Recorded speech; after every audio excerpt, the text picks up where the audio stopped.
webinar is now live.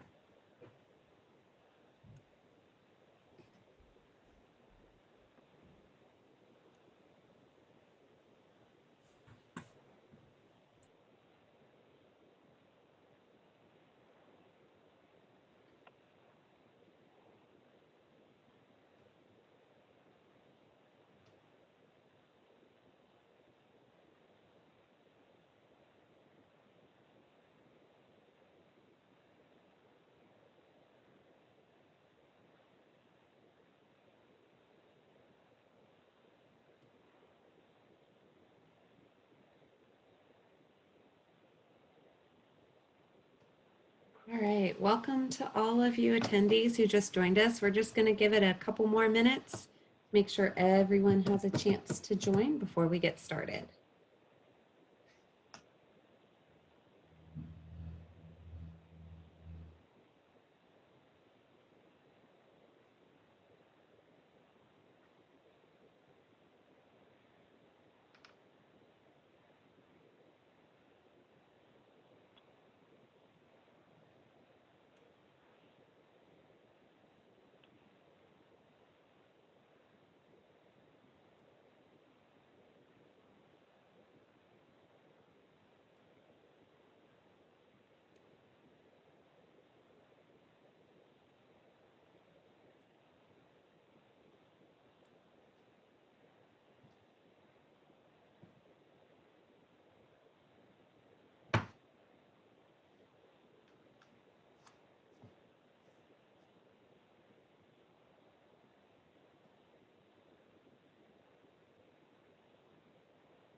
All right.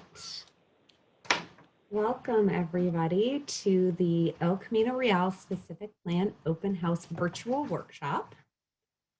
I'm gonna just go over first a couple of virtual meeting instructions we have for everyone. So our meeting is being recorded. You may have to select continue to accept the meeting if you haven't already done so. There is an option to change your phone number to your name when you enter the meeting. So please do that as well.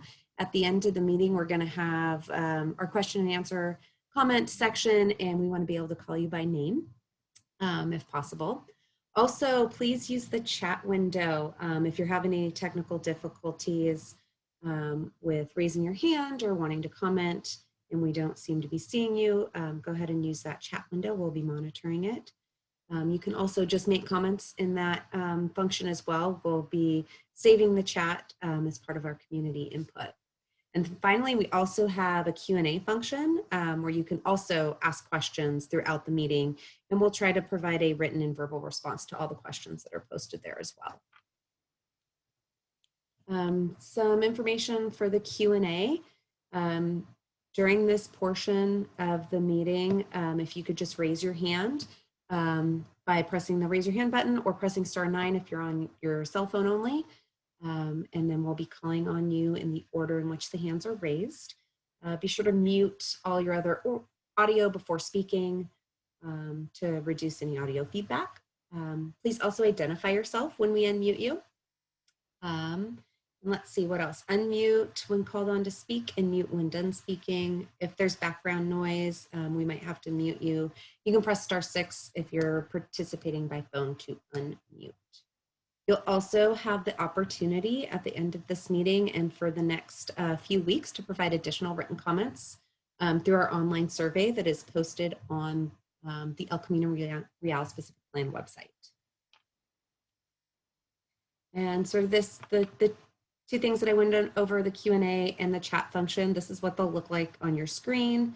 You can see there the raise your hand button on the left And then on the chat, you can also use that little chat icon to send us any of your questions that you have. So hopefully we are now all ready to get started. This is our agenda for this evening. We're going to give a brief presentation on the project overview, go over a little bit of the community input we've received on this specific plan to date, and then we're going to go over some key elements of the specific plan and next steps, and then finally we'll do our question and answer session and then adjourn the meeting at about 7 p.m. So project overview. This is a specific plan for the El Camino Real corridor in Santa Clara. It is refining the vision that's contained in the City of Santa Clara's general plan for this corridor. And to do that, we're creating goals, policies, and design standards specific to our planning boundary. We're also identifying specific improvements and actions that will help us achieve the goals and policies that we've put into the plan. And then we're also addressing the required specific plan topics of land use, transportation, and infrastructure. In addition to that, we are preparing an environmental impact report to assess potential environmental impacts and disclose any of those to the public.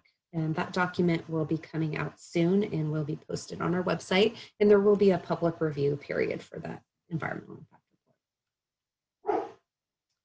So just a little on the project background. El Camino Real is what's called a priority development area. And it's part of the Plan Bay Area program, which is a partnership between now called Bay Area Metro, but formerly known as ABAG or MTC. And through that program in the Bay Area, there's 170 PDAs. So the El Camino Real is just one of them. And PDAs are areas that are identified as good places for future growth for cities. Our plan area is the 3.2 mile corridor from Lafayette to our western city limits along El Camino Real. Majority of the properties front on El Camino Real. We do have a few properties within the plan area that are on a side street, but for the most part, everything is fronting on El Camino. This is our project timeline. So we started this project in 2017. We've done a lot of community input over the years. We did pop-up workshops, online surveys. We did 3 in-person workshops. We did a scoping meeting for our environmental review document. We've done some planning commission and city council study sessions. And finally, in May of this year, we released our public draft using all of that input for all of you to review. And tonight we're here at our virtual open house to just give the community one more glance and input at this final draft plan before we take it to Planning Commission and then City Council for adoption, which is currently on schedule to happen Planning Commission likely in December and then City Council in January or February. And so I'm just going to go over some of that community engagement and input that happened over the years to get us where we are today. This is an example of our pop-up events and some of the feedback we received. One of the biggest things was making El Camino Real more walkable. Adding mixed uses, street trees, and open space were also big items for everyone. And those are themes that you will see in the specific plan itself. Some of our online survey results, top issues were traffic congestion, lack of street trees again, and lack of those community open spaces. The type of housing that everyone, majority wanted to see along El Camino was mixed use 4 to 6 story buildings, and then a little less so for multifamily apartments or condos that were 2 to 4 story, and townhomes fared a little better. Top transit improvements was a shuttle to Caltrain, improved bus shelters, bus rapid transit, and more frequent buses. So what we have proposed in our specific plan will help achieve some of those items. And this is some feedback from our second workshop where we went over the land uses and what those land uses might look like for densities in the different areas that we've identified for our plan. We also went over some transportation alternatives on how we could better utilize the right-of-way of El Camino Real itself. And this is some of just the bullet points from about land use and character that we received over all of the input. Encouraging higher intensity at our, what we're calling our activity centers, which we're going to go over in a little bit, and lower intensity in our in-between areas, providing a variety of housing choices, minimizing traffic and parking impacts, creating destinations, and supporting existing uses along El Camino, and then adding those public open spaces. Some of the transportation and streetscape takeaways we heard were improving bike and ped safety throughout the corridor, improving traffic flow, access to the Santa Clara Transit Center at the eastern end of the corridor. And in order to do that, removing the on-street parking on El Camino to add the bike lanes and bus islands to make those buses more efficient. Also widening sidewalks and adding street trees and pedestrian scale lighting. And so now I'm going to turn it over to our planning consultant, Alessandra with Ramey & Associates, and she's going to go over some of the key elements in the draft plan with you all.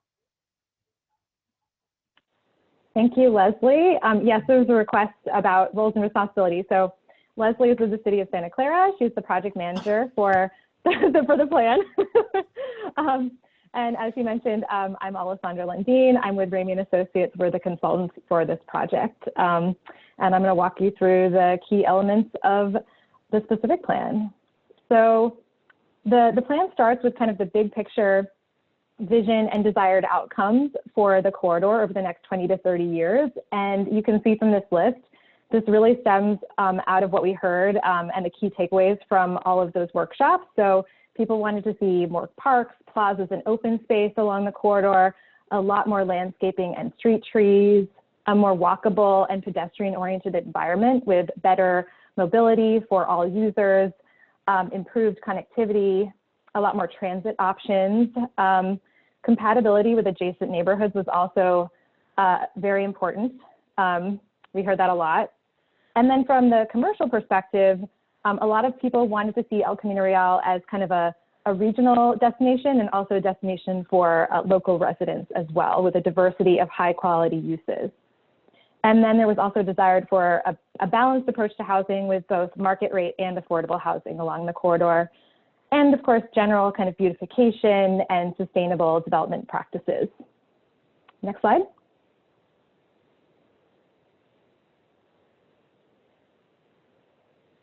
So next I'm going to talk about the land use plan and character areas. So you see right here, this is the land use map in the specific plan for the corridor.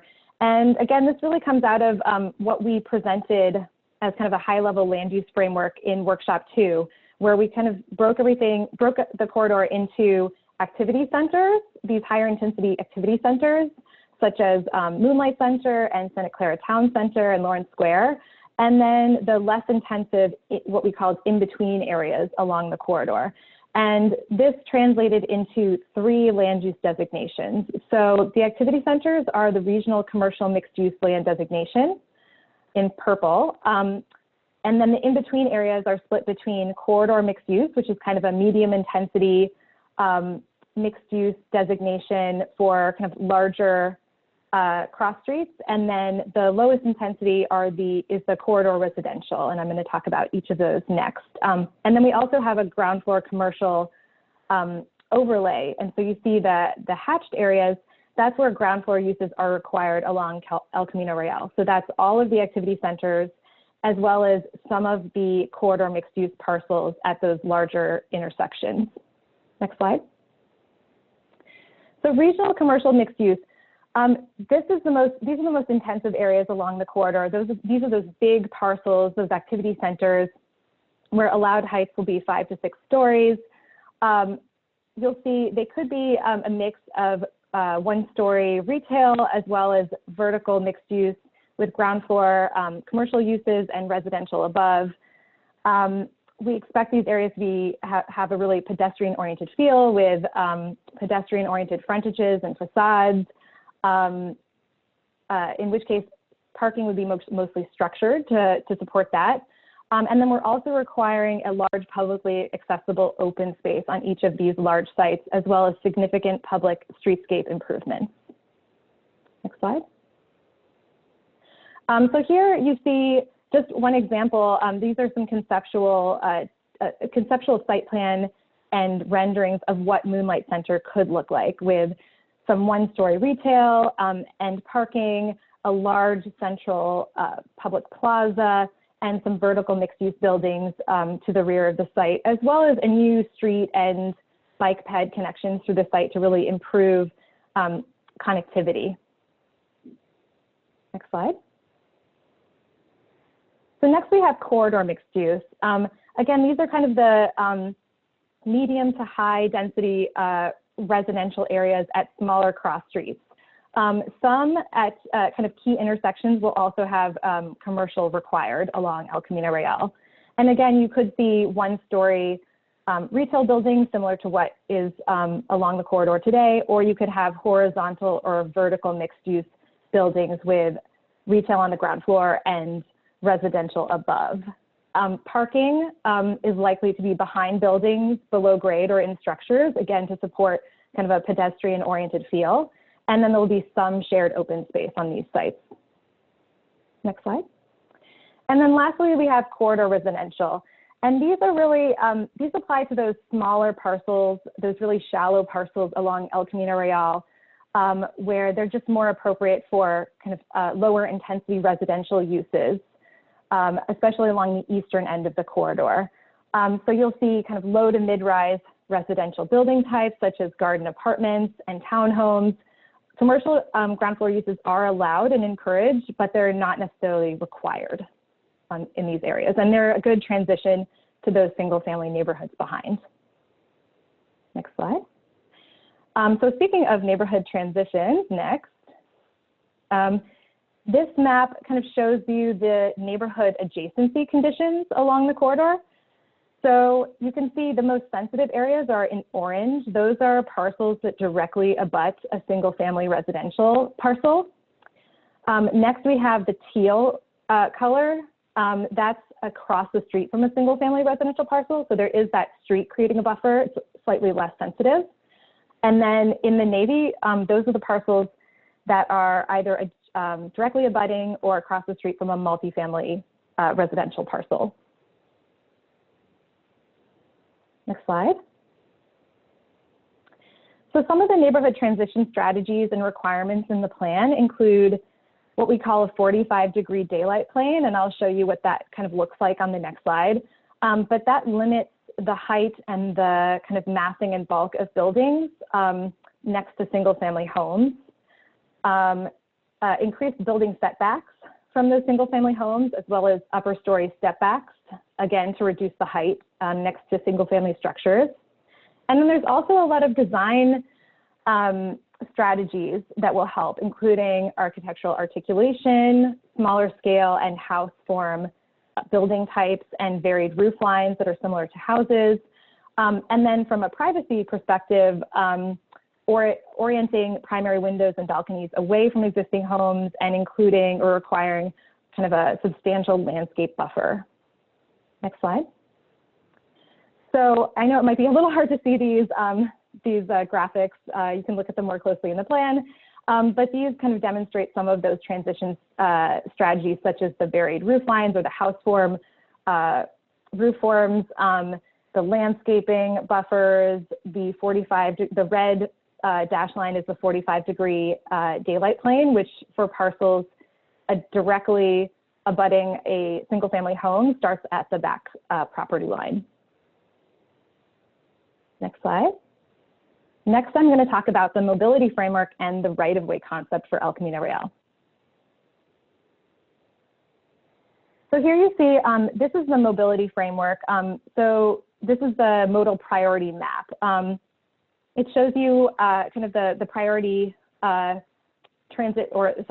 priority mode for each of these major corridors. So in the future, it's envisioned that El Camino Real is a multimodal complete street that's safe for all users.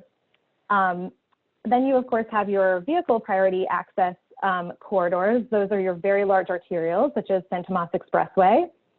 We have a couple of bicycle priority access corridors that connect to the larger bikeway network just outside of the corridor. And then we have a couple of key transit corridors, such as Keeley Boulevard, where we have transit lines running up and down. And, oh, sorry, I forgot to mention, you can back for a second. The red dash circles, those are intersections that have been marked as priorities for crossing improvements and safety improvements. And I'll talk about that in a little bit. Next slide. So this diagram shows you the existing conditions and existing right-of-way along El Camino Real. So right now, there are 3 travel lanes with a left turn lane, on-street parking, and then very narrow sidewalks that are only about 8 or so feet wide. There are no bikeway facilities of any type along El Camino, and bus boarding occurs from the sidewalk. Next slide. So next I'm going to talk about both the interim concept and the final concept for El Camino Real. And the interim concept, this is kind of an in-between implementation of the final right-of-way that could be done pretty quickly and in a more or less expensive way before the final right-of-way implementation. So the idea here is to remove on-street parking, and this will allow space to accommodate a protected bikeway. So I'll show you in a minute. The final concept will include a cycle track, but in the interim, the city could create this protected bikeway that has a less expensive and less permanent physical barrier, such as bollards. Bus boarding would still occur along the sidewalk, and then you'll have some areas, again, that will have those kind of narrow sidewalks, but as parcels redevelop, they will be required to install wider sidewalks as well as street trees and improve streetscape furnishings. Next slide.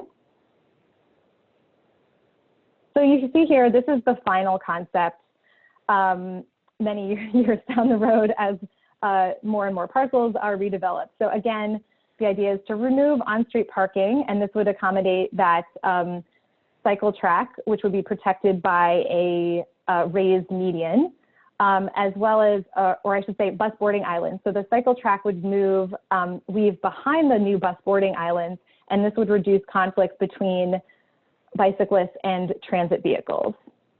And then again, as more and more parcels redevelop, the sidewalks would get widened to achieve this, 20-foot wide sidewalks. And really this occurs, there's a requirement in the plan that as a parcel redevelops, the property owner would provide a public easement for about 10 or so feet of that first 10 or so feet of the parcel to achieve that wider sidewalk.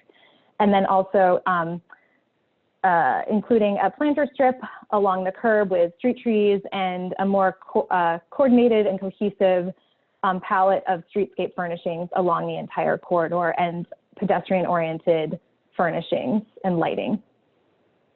Next slide. And these are just 2 images that kind of illustrate what that might look like. So you can see here what the cycle track might look like and how the cycle track would kind of move behind the bus boarding island.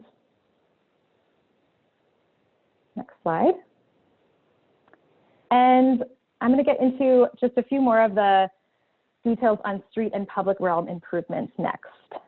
So you see here, this map shows kind of priority pedestrian improvements along the corridor, and they really correspond to kind of the high activity areas such as the activity centers and the areas where ground floor commercial uses are required, as well as civic center. So you see here the recommended priority intersections for crossing improvements and other areas where we expect significant pedestrian and streetscape improvements. Next slide. So just looking at what some of those signal and crossing treatments could look like, it would probably include bulb outs. So these would reduce the crossing distance at intersections, median refuge islands. So these are often used at very large intersections or right-of-ways where you might need to take a break in between as you're walking across. Decorative and high visibility crosswalks, which really call attention to drivers to kind of slow down. as well as signal detection and hawk signals. There are a couple hawk signals along El Camino route today, but there might be opportunities to add more. Next slide. So again, this kind of gets into the sidewalk conditions in a little bit more detail. You can see on the left the existing conditions along El Camino Real. So the sidewalks are very narrow. The lighting is auto-oriented. There's very few furnishings such as benches, trash receptacles, and the like. So some of the proposed improvements, again, include widening the sidewalks so that they're nice and wide, 20 feet. That will really make them a lot more comfortable for pedestrians, as well as adding a lot more pedestrian scale furnishings and lighting, a planter strip next to the curb, and additional street trees and landscaping. Next slide. Just to get into the street tree and stormwater improvements a little bit more, El Camino route is a little bit tricky because there are, in many cases, a lot of utility lines running underneath the sidewalk. So this kind of shows you the mapping of those utility conditions and what that means for landscaping and street trees. The teal areas, those are areas that don't have a lot of utility lines underneath them. There's the potential to add a lot of, or to add a planter strip and rain gardens from the face of the curb back with big street trees and landscaping. But then there's other areas along the corridor, such as condition B and C, where either some utility lines might need to be relocated, or we might need to get a little bit more creative with some of the landscaping, such as using above ground planters for trees and landscaping, or having them at the back of sidewalk. Next slide. And again, this just shows you a few examples of what that might look like. And some of those recommended improvements. So adding a lot more planter strips along sidewalks with shade and street trees and landscaping, above ground planters in some areas where there are utility conflicts, adding curb cuts and stormwater flow through planters, especially at bulb outs, and potentially within medians and buffers for stormwater infiltration and cleaning and capture. And then also we're recommending permeable paving if possible, and native and drought tolerant landscaping. Next slide. And then lastly, we have the open space framework for the plan. So this map shows you kind of the large parks and open spaces just outside of the corridor. And the idea here is that each of those very large activity centers would include a new publicly accessible plaza or park. And that's in addition to, of course, the city's existing parks dedication, which is required for residential developments. And next slide. And these are just a few images to show you what that might look like in the future and the intent. And I think that's it for our presentation. Yes, so next steps, Leslie kind of mentioned this before, but the public draft environmental impact report is going to come out in the kind of October, November timeframe in the next month or so. Planning Commission and City Council sessions will be held probably around the same timeframe. And then adoption of the plan will be probably late winter 2020 to early 2021. And then we'll incorporate any final draft comments. And again, you can see here, there's a link to the project site with more information. Thank you, Alessandra. And I'm going to turn it over to Leslie to start the Q&A. Thank you. And then also just to, tag on to this on the El Camino Real Specific Plan website, we did post a link to a town hall forum where a lot of the slides from this presentation are posted for you to review again, and you're able to comment on specific parts of those. Sort of like that, how it would be if we were at an in-person workshop and we had boards posted around the room. We put those boards together, and you can go also comment at that location as well, and that's on the El Camino Real website. Okay, so with that, I've got a bunch of questions in the Q&A, but we're going to move on just to our open forum. If you have any questions or would like to speak, you can go ahead and raise your hand. I'm going to go through some of these questions in our Q&A, and then I'll start calling on our raised hands. So let's see, I'm going to go to the top. So one question we have is if El Camino will ensure that a grocery, restaurant, and residential within a 10 to 15-minute walk of each other. So the specific plan itself doesn't say what type of commercial use can go on each site. We just designate commercial generally, but there is that ability in our 2 mixed use designations, and actually all the land use designations allow for commercial uses. So really letting the market tell us where that commercial needs to be.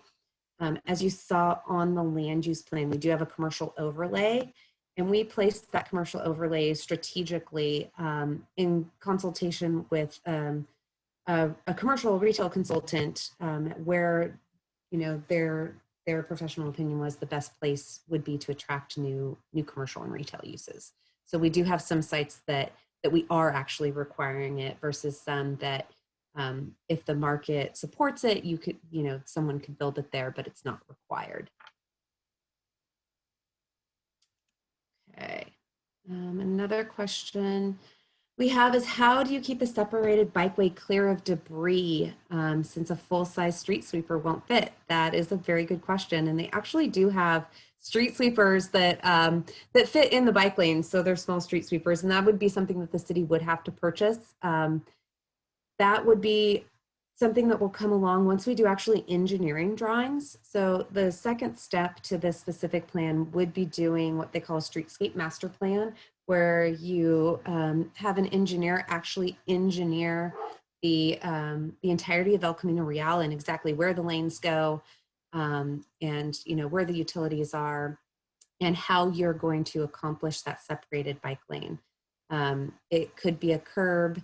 It could be on the same level as the sidewalk.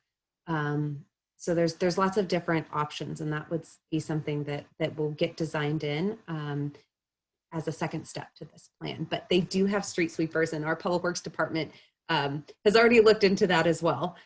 So thank you for that question. Okay, what else do we have here? Oops.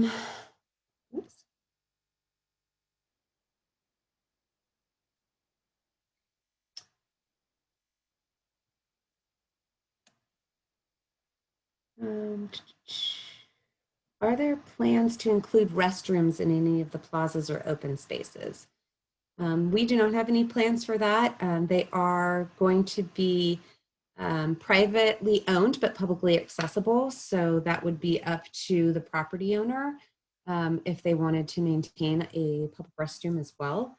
The plan would allow for it, but doesn't specifically require it. Okay.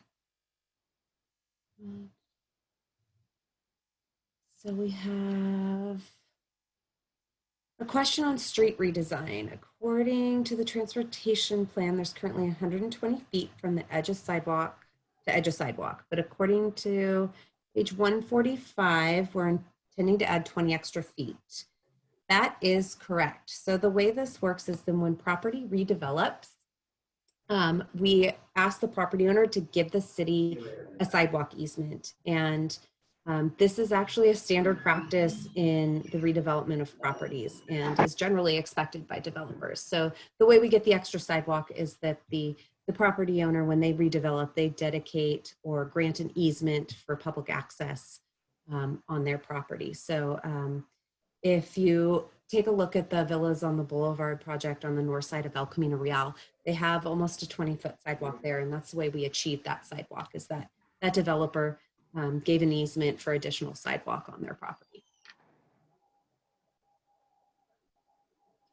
Okay.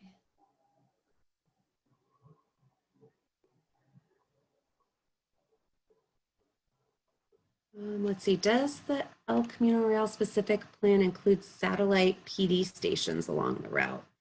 No, it does not. That would be a decision for the PD to make as part of their their work program, but no, that was never suggested to us. Okay.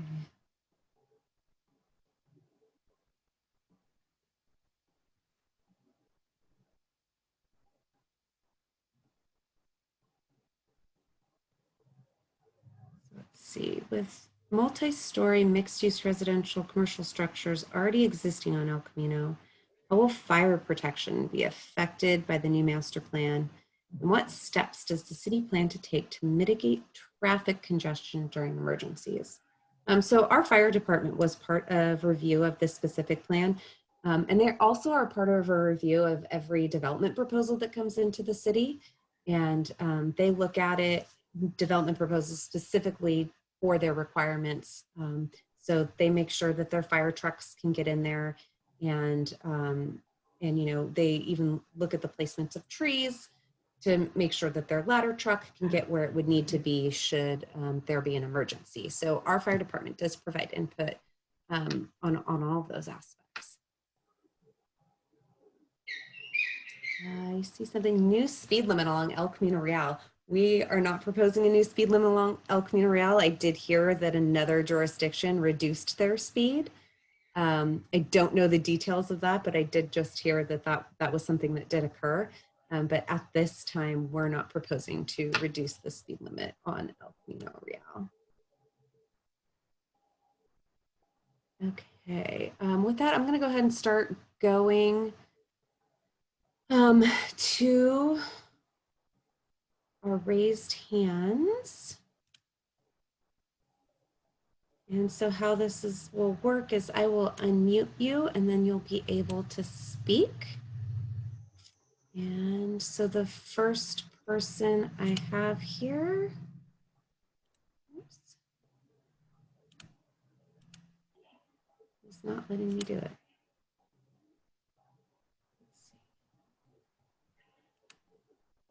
Okay, I'm gonna try, let's see, Jane, let's see.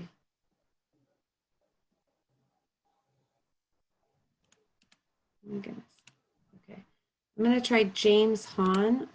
I unmuted you. You might need to unmute yourself if you wanna go ahead and speak, ask your question or give us your comment. All right, thank you, Leslie. So, hi, my name is James Hahn. I would like to first say thank you for providing this presentation and all the work that city staff has put into this presentation. I want to speak about the ground floor activation for the public.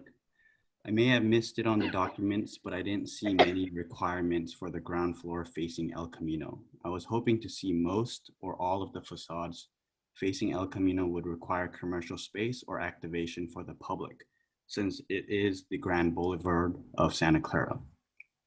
I would like to avoid projects from being developed, like the villas, Alexis, and the senior housing adjacent to each other. Those projects are great, but there is no ground floor activation for the public along that entire section. So walking down that section is not that pleasing for the public. If the lot or land is not feasible to have commercial, maybe the city can add a percentage requirement for the development depending on the location of the project in regards to the ground floor commercial space in the design standards and guidelines or in the PD zoning or Muni code. This will also help eliminate or reduce vehicle miles traveled. The city can also require commercial ground floor within 1 mile of each development so that the public has the option to walk. Everything else seemed to have a good grip for the public, especially the class 1 bikeways. Thank you for your time. Thank you, James. And I can speak to, so the ground floor activation, we do have a requirement. It's in this development standards section of the specific plan for a minimum percentage of that ground floor activation. So I think it's chapter 4. Is that right, Alessandra? It's chapter 4. Yeah. So if you look under each land use designation, there's a set of development standards that have setbacks and height limits, and that ground floor commercial use activation is one of those standards. Okay. Thank you. Okay.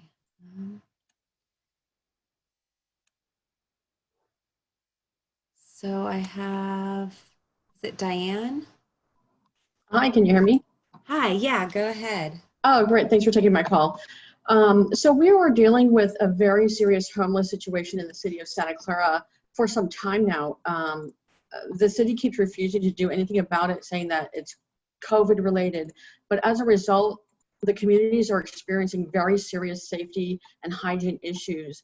So what we want to know is what is the plan, and also we'd like to see that addressed before we spend city money to redevelop rather than deal with the issues we currently have.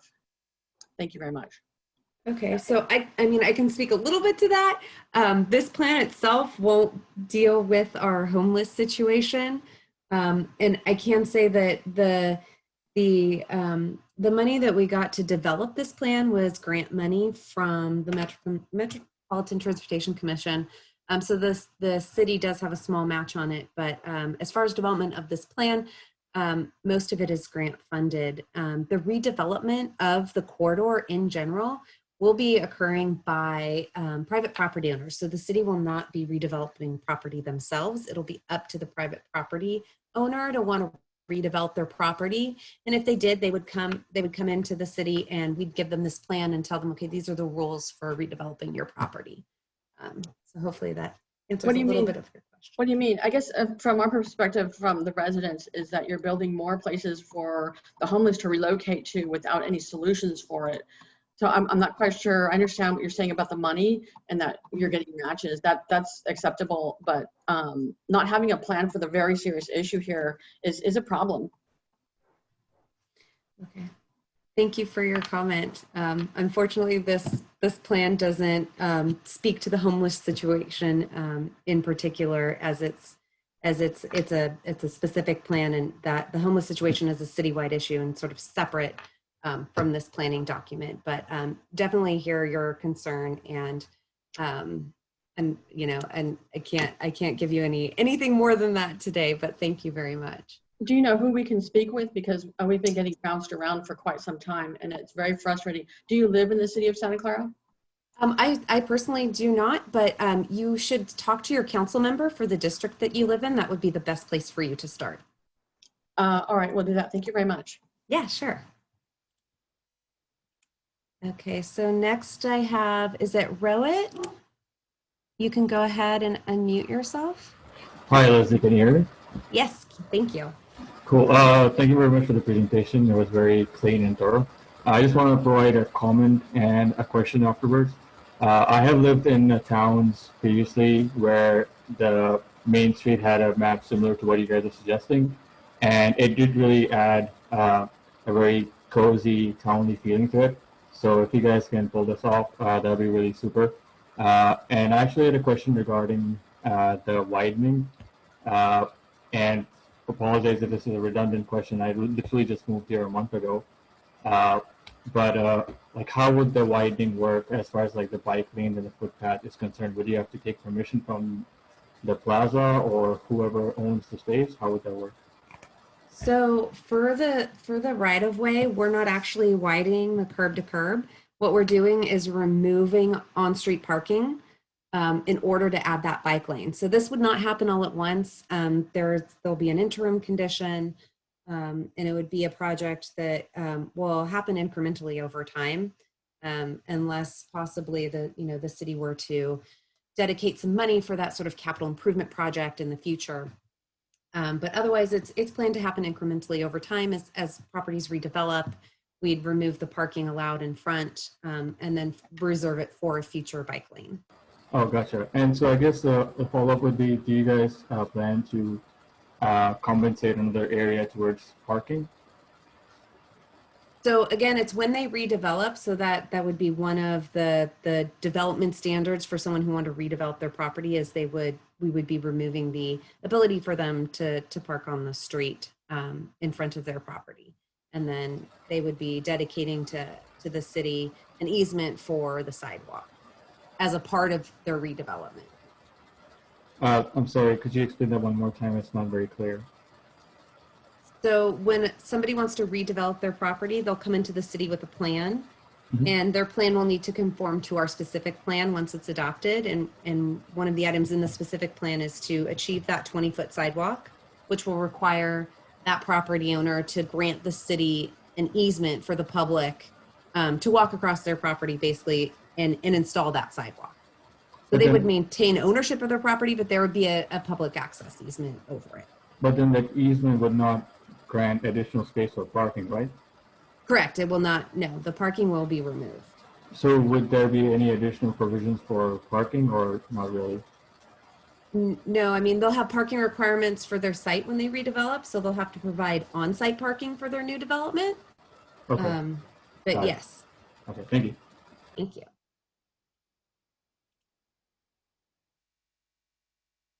Okay. Let's see.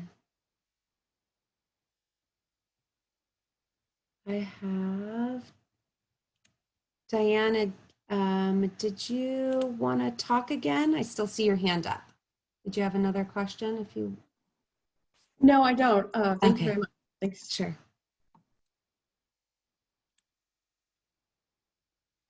All right, let me just check the Q&A section here. Oops, sorry about that.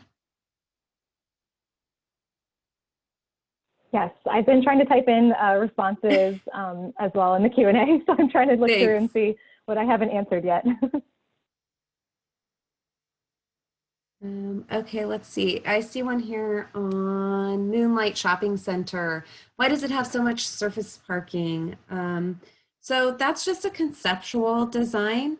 It's sort of, you know, an interim condition, adding that traditional commercial shopping center, which is more currently marketable in our current climate. But that doesn't mean that that's how it would have to be. The design guidelines and the standards absolutely allow something a bit more intense with, you know, a parking garage or wrapped parking. But this was just showing sort of one way that that site could be redeveloped. And, you know, if it were to be developed that way, let's say in the future, those 1-story, 2-story commercial buildings could easily be taken down and something more dense be developed. And Alessandra, I don't know, do you have anything to add to that? I was also just going to add, yeah. I think it was also providing this transition between kind of the 1-story retail you see today, and that's more typical with kind of the newer vision. It's a little bit of a combination of the two. I was also going to add that the activity centers will likely be required, and we have this in the plan in the implementation chapter, to go through a master planning process and extensive design review, at which point the community and the city would have a lot of input into kind of the design and configuration of those large sites. Okay, let's see.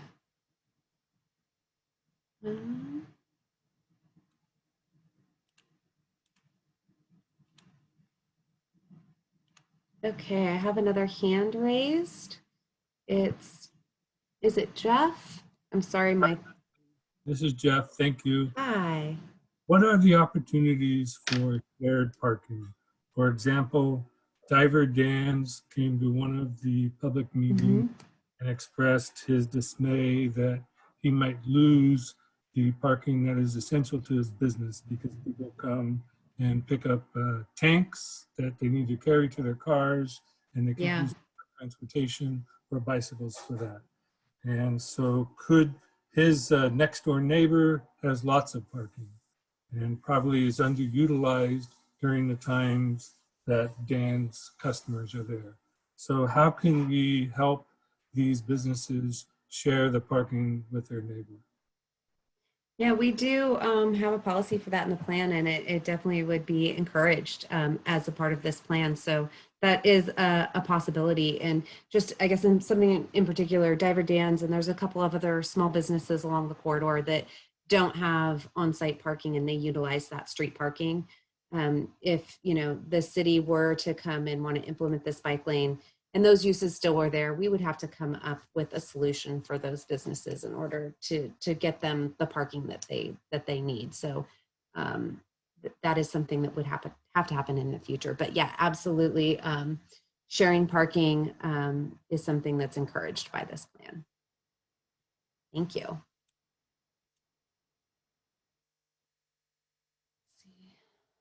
Let's see. let's see. Okay, there's a question. How will cars get around buses stopped in a lane of traffic? So, yeah, that is something that will occur. So if a bus is in that lane, they will be stopping in the travel lane. And if you are behind the bus, you have to stop and wait or safely move around them. So that is something that would happen. If any of you travel on El Camino as it transitions into San Jose, it turns into the Alameda and then into Alum Rock. On Alum Rock, that is a situation that currently occurs today. They kept the travel lanes, the bus stops in the travel lane, and you either wait for the bus or you do have to go around.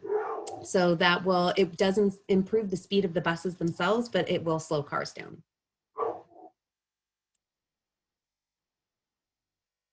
Okay. Are there rules for the type of businesses that will be added? So if you look at our development standards in the specific plan, it's chapter 4. There are a list of permitted uses. There's setback requirements, parking requirements. So all of that is contained in the specific plan itself. Let's see.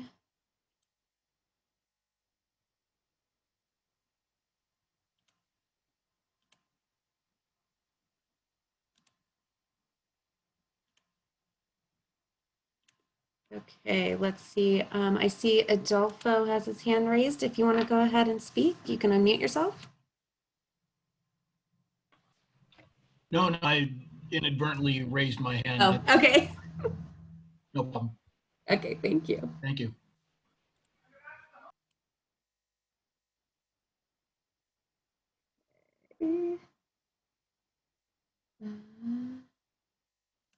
Okay, a link to the specific plan. So the full specific plan is on the El Camino Real website from the city's website. So you can type in SantaClaraCA.gov/ECR.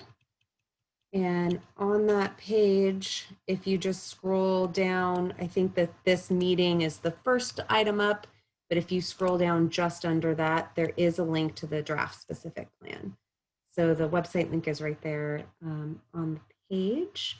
And maybe, I don't know, Steve, if you haven't already, maybe in the chat, could you copy the link and post it in our chat for folks? That would be great.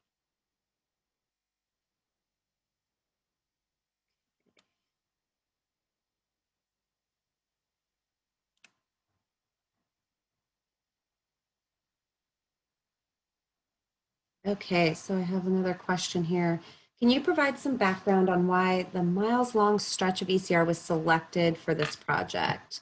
The pedestrian-focused mixed-use design looks great, but it's unfortunately straddling a major vehicle thoroughfare. Yes, that is true. So this corridor was actually selected because it is one of the busiest transit corridors in Santa Clara. So there is a high frequency bus that runs along El Camino Real. It connects to the Santa Clara train station for Caltrain and then on into other jurisdictions.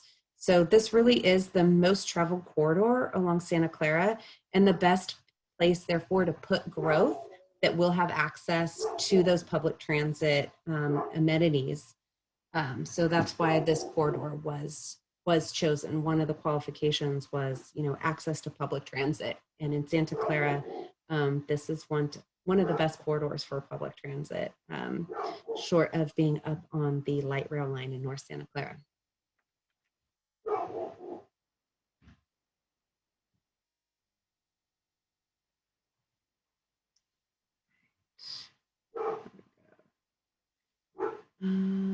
Someone had a question about the construction on El Camino Real and Pierce Street. Unfortunately, I don't know the status of that. I'm so sorry. I wish I did, but I don't know the status of that project.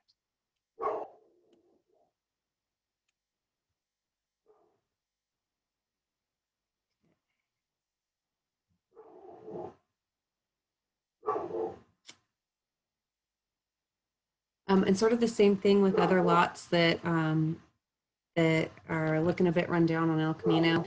I'm not aware of anyone waiting for the plan to move forward, but that's definitely possible. I can say I've talked to, you know, a number of developers about what's in the specific plan itself, but no one in particular has come forward. There were a few projects that were sort of already in the pipeline that have moved forward. But other than that, I'm not aware of anything on some of those lots that are just sitting there with nothing going on.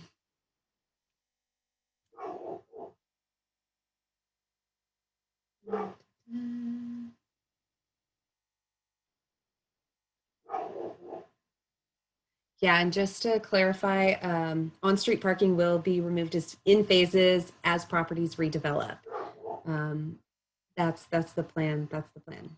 So the on-street parking will stay with that property until it's redeveloped. Because yes, the bike lane does need to be continuous. It would be very odd to have a short little strip of bike lane on El Camino.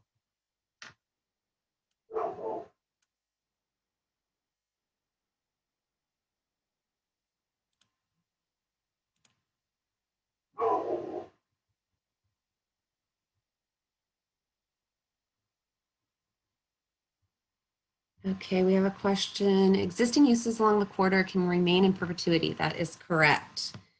How long do we expect it to take before the plan is fully developed? It will definitely be over many years. This is a long-range planning document, so 20 to 30 years from now.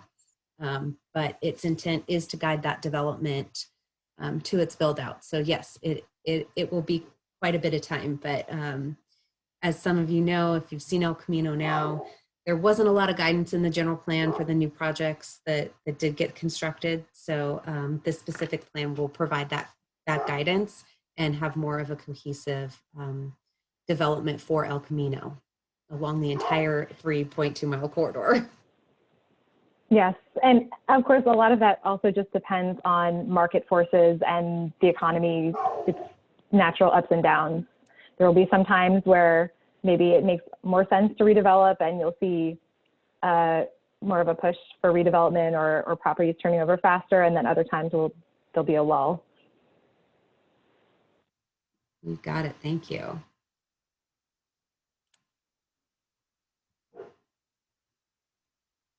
All right, let's see. Did I get all of them here?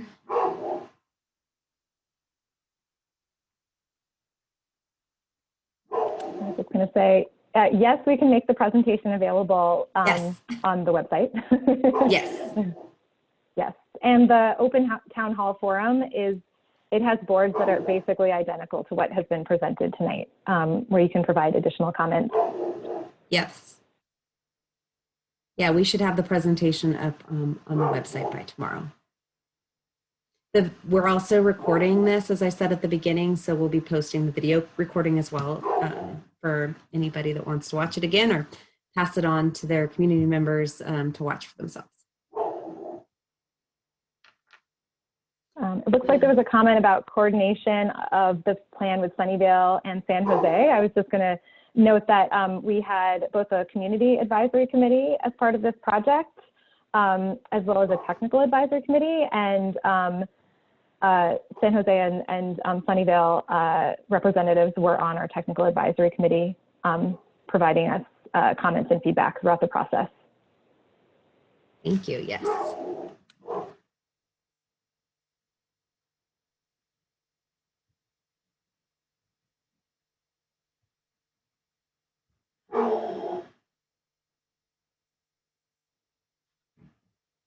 Okay.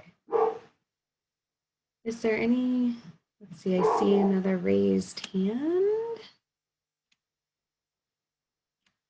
Adolfo. Yes, Leslie, thank you very much. Yeah, sure. Yeah, it's been established that you are not a resident of Santa Clara. Is Ms. London a resident of Santa Clara? No. Neither one of you, okay. No. How many, other than the residents of the city of Santa Clara who were invited to participate in this process, when we take a look at everybody who had a thumbprint, how many of them were residents of Santa Clara? So we had a community advisory committee that was made up of residents of Santa Clara, as well as some business owners, representatives from the Chamber of Commerce, as well. It was a fairly large group, but a majority of the members on that community advisory committee were residents of Santa Clara. Okay, thank you. Yeah, and all that information, the meetings that we had with them and the materials is posted on our website under the community engagement section if you want to take a look at that. Correct. Thank you. Let's see, Deanne, if you want to go ahead and talk, you can unmute yourself. Maybe, yes. Myself. Okay. There you go. There I go. Hey, so thanks for doing this. I really enjoyed your presentation. Very well thought out, and I'm impressed. But what my question is, and I think I'm just a little bit confused. I live not too far from Moonlight Lanes or Moonlight Center or whatever that's called. So is this saying that like the coffee shop and Rite Aid, all that stuff is going to go away or come back at some point, or possibly doctor's office, all that stuff is going to go away? So it's only going to go away should the property owner want to redevelop. That's up to the property owner's personal decision. This plan really speaks to if they decide to redevelop their property or sell their property to a developer to redevelop.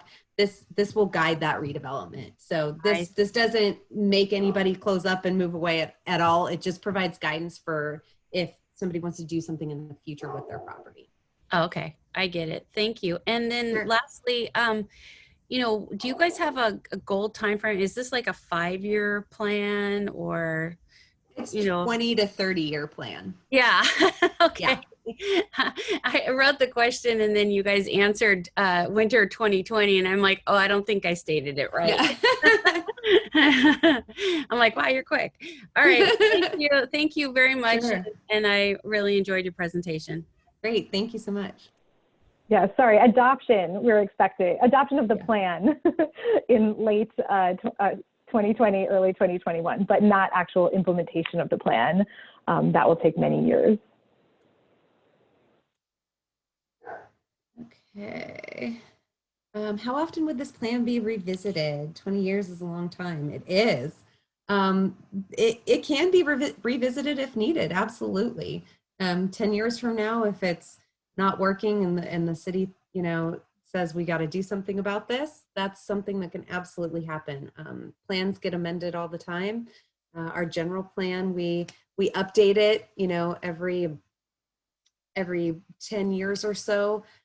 So this plan, the same thing could happen if things aren't going well. That would definitely be a decision that the city could make. So yeah.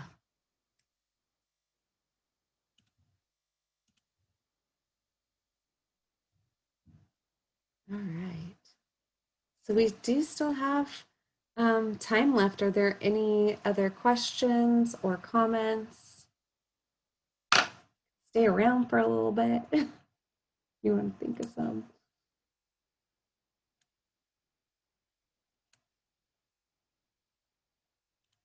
So in case people start leaving, I'd like to thank you all for attending and asking your really good questions and providing your input. And I hope you have time to go ahead and check out our link on our website to the open town hall, which has more spots for you to comment on specific things.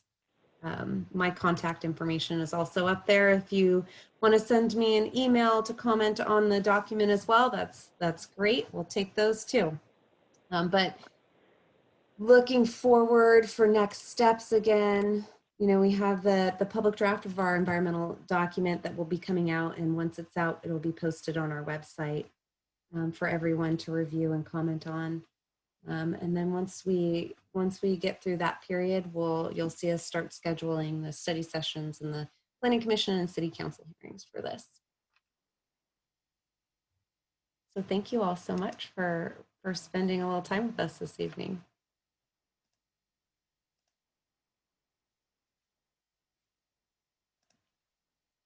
Maybe I can. Oh, I was going to say a question just came in from James asking about more specific dates for some of those next steps. So at the moment, we don't have, for instance, Planning Commission and City Council meetings on the calendar, but as we start nailing down those dates, we'll put them on the project website. Absolutely. And Thank you. publicize via social media and email, etc. Yes.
Any final questions? Yeah, I know. I want to make sure Is anyone everybody... still here? I still see people here. If you have any questions, we're just Okay. going to hang out for a few minutes, maybe more, in case anybody thinks of something. Yeah. Before we end the meeting. We did have this plan to go to 7 p.m. So I want to make sure that just in case somebody logged on late, they've got an opportunity to ask us some questions. Otherwise, you can find us on the El Camino Real Specific Plan website.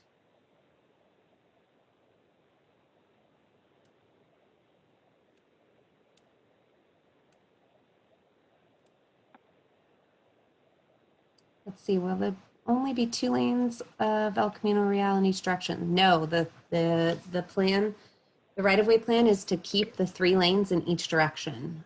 We are achieving the bike lane by removing the on-street parking, and then widened sidewalks will come from a dedication of land or easement from the property owner.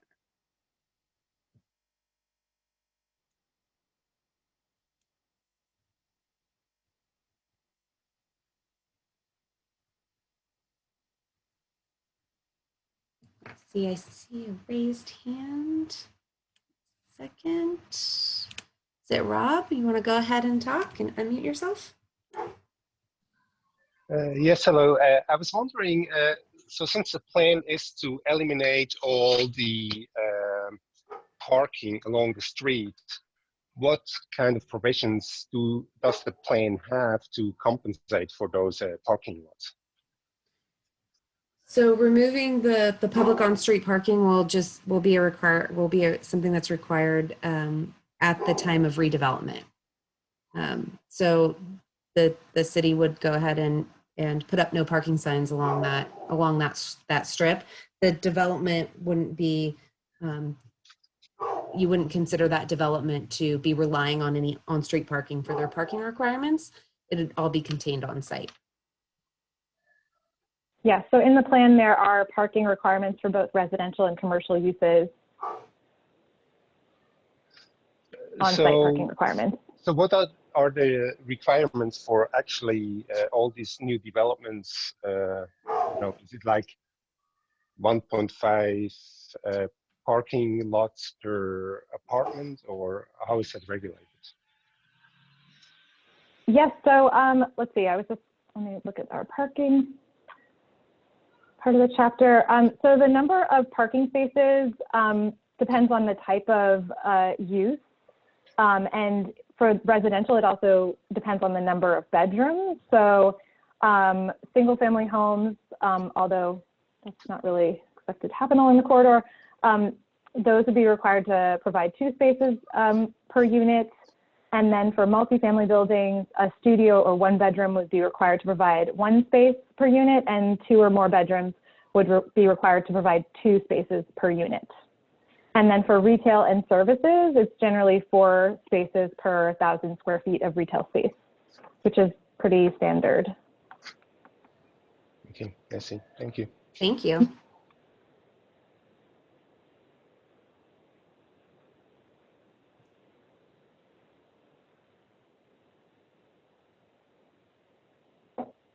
Oh, that's a good one. So question and answer. So right now there's also a candidate forum for the council races that are in the city of Santa Clara. If anyone's interested, that's something that I guess is starting shortly here. So if you want to log off and go join the debate, please do. But remember, if you have any other comments or questions, you can find my contact information on the website as well, or right there on your screen.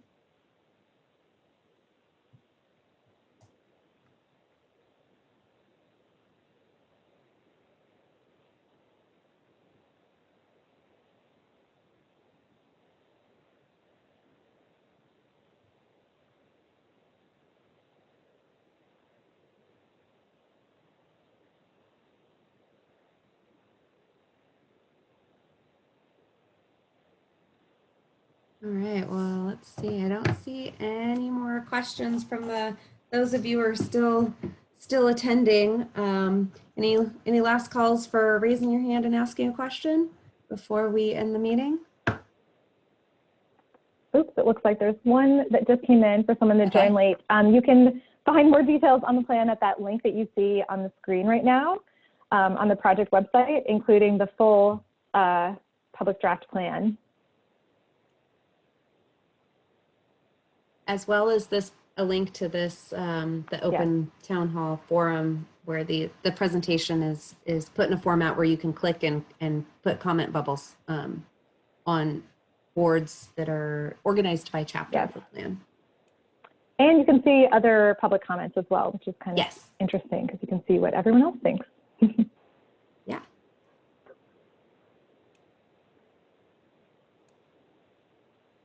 All right, well, I don't see any other comments or questions. So again, thank you all for attending. We really appreciate it. We hope you are happy with our final draft of our specific plan. And if you have any comments or questions that are additional, please contact us. And have a great evening. Hopefully we see you soon at Planning Commission and City Council.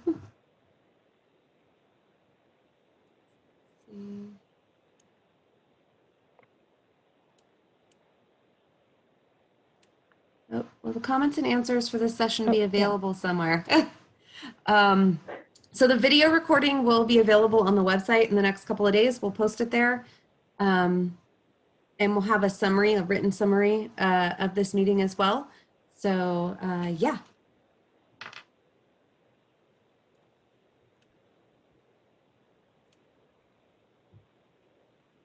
Okay, well, thank you all again. I'm gonna go ahead. Thank you. And say goodnight to you all.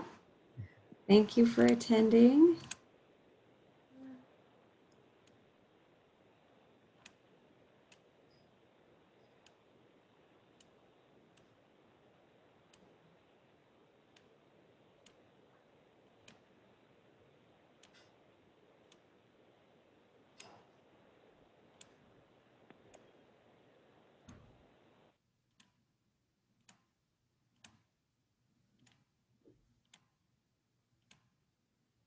Okay, so it should just be us now.